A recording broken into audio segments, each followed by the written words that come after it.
Three laureates shared this year's Nobel Prize in Physics for their discoveries about one of the most exotic phenomena in the universe, the black hole. Roger Penrose showed that the general theory of relativity leads to the formation of black holes. Reinhard, Genzel and Andrea Ghez discovered that an invisible and extremely heavy object governs the orbits of stars at the center of our galaxy. A supermassive black hole is the only currently known explanation. Roger Penrose used ingenious mathematical methods in his proof that black holes are a direct consequence of Albert Einstein's general theory of relativity. Einstein did not himself believe that black holes really exist. These super heavyweight monsters that capture everything that enters them. Nothing can escape, not even light. Reinhard, Genzel and Andrea Ghez each lead a group of astronomers who have focused on a region at the center of the Milky Way since the early 1990s. With increasing precision, they have mapped the orbits of the brightest stars that are closest to the center. Both groups found something that is both invisible and heavy, forcing this jumble of stars to swirl around. This invisible mass has about 4 million solar masses squeezed together in a region no larger than our solar system. What is it that makes the stars at the heart of the Milky Way swing around at such astonishing speeds? According to the current theory of relativity, there is only one candidate, a supermassive black hole. Not even Albert Einstein, the father of general relativity, thought that black holes could actually exist. However, 10 years after Einstein's death, the British theorist Roger Penrose demonstrated that black holes can form and describe their properties. At their heart, black holes hide a singularity, a boundary at which all the known laws of nature break down. To prove that black hole formation is a stable process, Penrose needed to expand the methods used to study the theory of relativity, tackling the theory's problems with new mathematical concepts. Penrose's groundbreaking article was published in January 1965 and is still regarded as the most important contribution to the general theory of relativity since Einstein. Black holes are perhaps the strangest consequence of the general theory of relativity. When Albert Einstein presented his theory in November 1915, it appended all the previous concepts of space and time. Their theory provided an entirely new foundation for understanding gravity, which shapes the universe at the largest scale. Since then, this theory has provided the basis for all studies of the universe and also has a practical use in one of our most common navigation tools, the GPS. Einstein's theory describes how everything and everyone in the universe is held in the grip of gravitation. Gravity holds us on Earth. It governs the orbits of the planets around the Sun and the orbit of the Sun around the center of the Milky Way. It leads to the birth of stars from interstellar clouds and eventually their death in a gravitational collapse. Gravitation brings shape to space and influences the passage of time. A heavy mass bends space and slows time. An extremely heavy mass can even cut off and encapsulate a piece of space, forming a black hole. The first theoretical description of what we now call a black hole came just a few weeks after the publication of the general theory of relativity. Despite the theory's extremely complicated mathematical equations, the German astrophysicist Carl Schwarzschild was able to provide Einstein with a solution that described how heavy masses can bend space and time. Later studies showed that once a black hole has formed, it is surrounded by an even horizon that sweeps around the mass at its center like a veil. The black hole remains forever hidden inside its even horizon. The greater the mass, the larger the black hole and its horizon. For a mass equivalent to the Sun, the event horizon has a diameter of almost 3 kilometers, and for a mass like that of the Earth, its diameter is just 9 millimeters. The concept of the black hole has found new meaning in many forms of cultural expression. But for physicists, black holes are the natural endpoint of the evolution of giant stars. The first calculation of the dramatic collapse of a massive star was made at the end of the 1930s by physicist Robert Oppenheimer, who later led the Manhattan Project that constructed the first atomic bomb. When giant stars, many times heavier than the Sun, run out of fuel, they first explode as supernovas and then collapse into extremely densely packed remnants, so heavy that gravity pulls everything inside, even light. The idea of dark stars was considered as long ago as the end of the 18th century. In the works of the British philosopher and mathematician Jean Michel and the renowned French scientist Pierre-Simon de Laplace. Both had reasoned that heavenly bodies could become so dense that they would be invisible. Not even the speed of the light would be fast enough to escape their gravity. A little more than a century later, when Albert Einstein published his general theory of relativity, some of the solutions to the theory's notoriously difficult equations described just such dark stars. Up until the 1960s, these solutions were regarded as purely theoretical speculations, describing ideal situations in which stars and their black holes were perfectly round and symmetrical. But nothing in the universe is perfect, and Roger Penrose was the first to successfully find a realistic solution for all collapsing matter, with its dints, dimples, and natural imperfections. The question of the existence of black holes resurfaced in the year 1963 with the discovery of quasars, the brightest objects in the universe.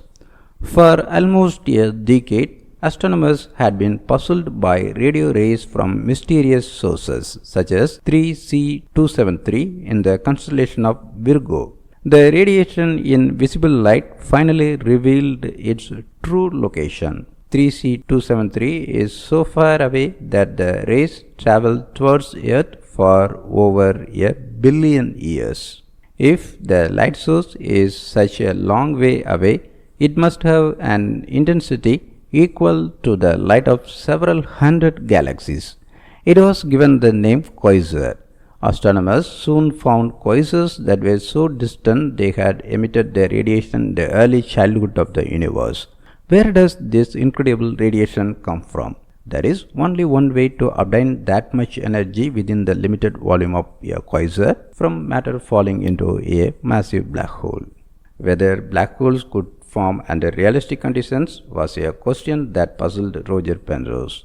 The answer, as he later recalled, appeared in the autumn of the year 1964 during a walk with a colleague in London, where Penrose was professor of mathematics at Birkbeck College. When they stopped talking for a moment to cross a side street, an idea flashed into his mind. Later that afternoon, he searched for it in his memory. This idea, which he called trapped surfaces, was the key he had unconsciously been searching for, a crucial mathematical tool needed to describe a black hole. A trapped surface forces all rays to point towards a center, regardless of whether the surface curves outwards or inwards. Using trapped surfaces, Penrose was able to prove that a black hole always hides a singularity, a boundary where time and space end. Its density is infinite, and as yet there is no theory for how to approach this strangest phenomenon in physics. Trapped surfaces became a central concept in the completion of Penrose's proof of the singularity theorem. The topological methods he introduced are now invaluable in the study of our curved universe. Once matter begins to collapse and a trapped surface forms, nothing can stop the collapse from continuing. There is no way back, as in the story told by physicist and Nobel laureate Subramaniam Chandrasekhar from his childhood in India. The story is about dragonflies and their larvae, which live underwater. When a larva is ready to unfold its wings, it promises it will tell its friends what life is like on the other side of the water's surface. But once the larva passes through the surface and flies away as a dragonfly, there is no return. The larva in the water will never hear the story of life on the other side. Similarly, all matter can only cross a black hole's even horizon in one direction. Time then replaces space, and all possible paths point inwards, the flow of time carrying everything towards an inescapable end at the singularity. You will not feel anything if you fall through the even horizon of a supermassive black hole. From the outside, no one can see you falling in, and your journey towards the horizon continues forever. Peering into a black hole is not possible within the laws of physics. Black holes hide all their secrets behind their even horizons. Even though we cannot see the black hole, it is possible to establish its properties by observing how its colossal gravity directs the motions of the surrounding stars. Reinhard Genzel and Andrea Ghez each lead separate research groups that explore the center of our galaxy, the Milky Way. Shaped like a flat disk about 100,000 light years across, it consists of gas and dust and a few hundred billion stars. One of these stars is our Sun. From our vantage point on Earth, enormous clouds of interstellar gas and dust obscure most of the visible light coming from the center of the galaxy. Infrared telescopes and radio technology were what first allowed astronomers to see through the galaxy's disk and image the stars at the center. Using the orbits of the stars as guides, Genzel and Ghez have produced the most convincing evidence yet that there is an invisible supermassive object hiding there. A black hole is the only possible explanation. For more than 50 years, physicists have suspected that there may be a black hole at the center of the Milky Way.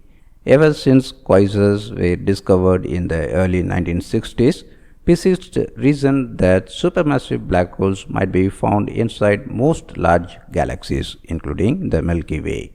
However, no one can currently explain how the galaxies and their black holes between a few million and many billion solar masses were formed.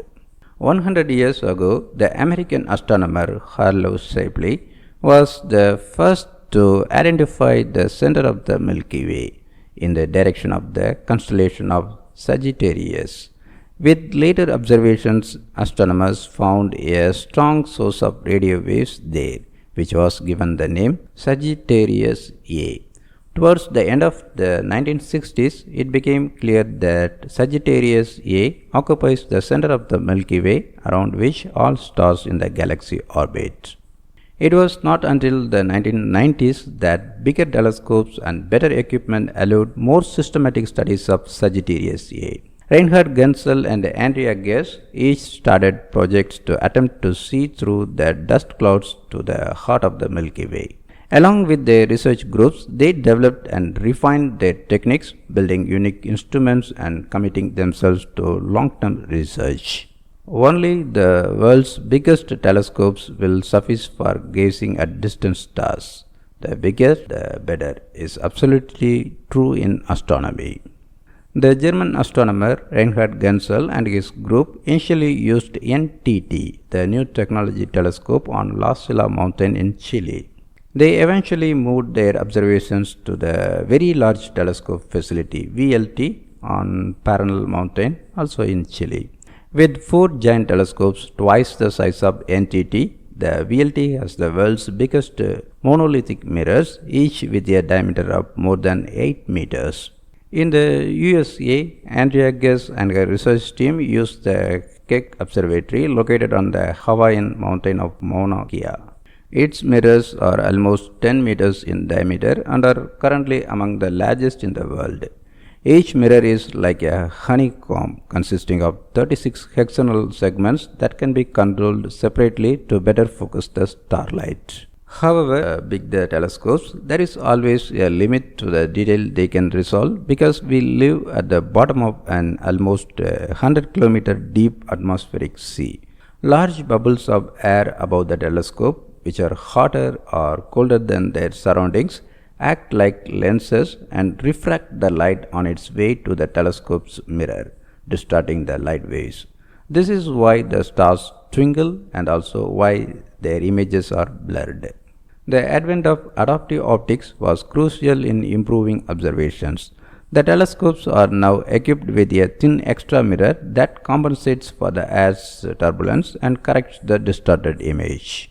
For almost 30 years, Reinhard Genzel and Andrea Ghez have followed their stars in the distant stellar jumble at the center of our galaxy. They continue to develop and refine the technology with more sensitive digital light sensors and better adaptive optics so that image resolution has improved more than 1,000-fold. They are now able to more precisely determine the stars' positions, following them night by night. The researchers track some 30 of the brightest stars in the multitude. The stars move most rapidly within a radius of 1 light month from the center, inside which they perform a busy dance like that of a swarm of bees. The stars that are outside this area, on the other hand, follow their elliptical orbits in a more orderly manner.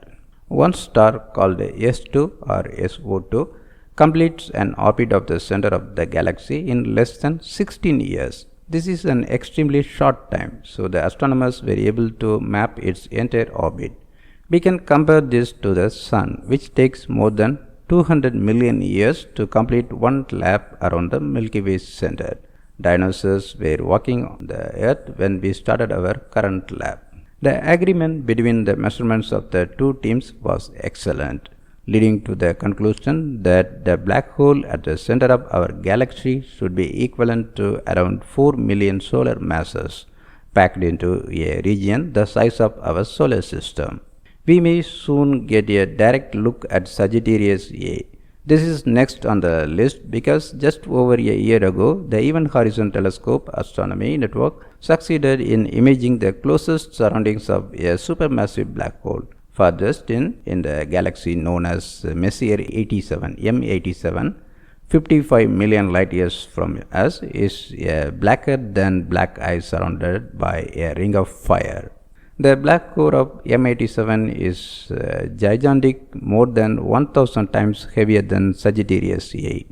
The colliding black holes that caused the recently discovered gravitational waves were considerably lighter. Like black holes, gravitational waves existed only as calculations from Einstein's general theory of relativity before being captured for the first time in the autumn of 2015 by the LIGO detector in the USA. Roger Penrose showed that black holes are a direct consequence of the general theory of relativity, but in the infinitely strong gravity of the singularity, this theory ceases to apply. Intensive work is being conducted in the field of theoretical physics to create a new theory of quantum gravity. This must unite the two pillars of physics, the theory of relativity and quantum mechanics, which meet in the extreme interior of black holes. At the same time, observations are coming closer to black holes. The pioneering work of Reinhard, Genzel and Andrea Ghez has led the way for new generations of precise tests of the general theory of relativity and its most bizarre predictions. Most likely, these measurements will also be able to provide clues for new theoretical insights. The universe has many secrets and surprises left to be discovered.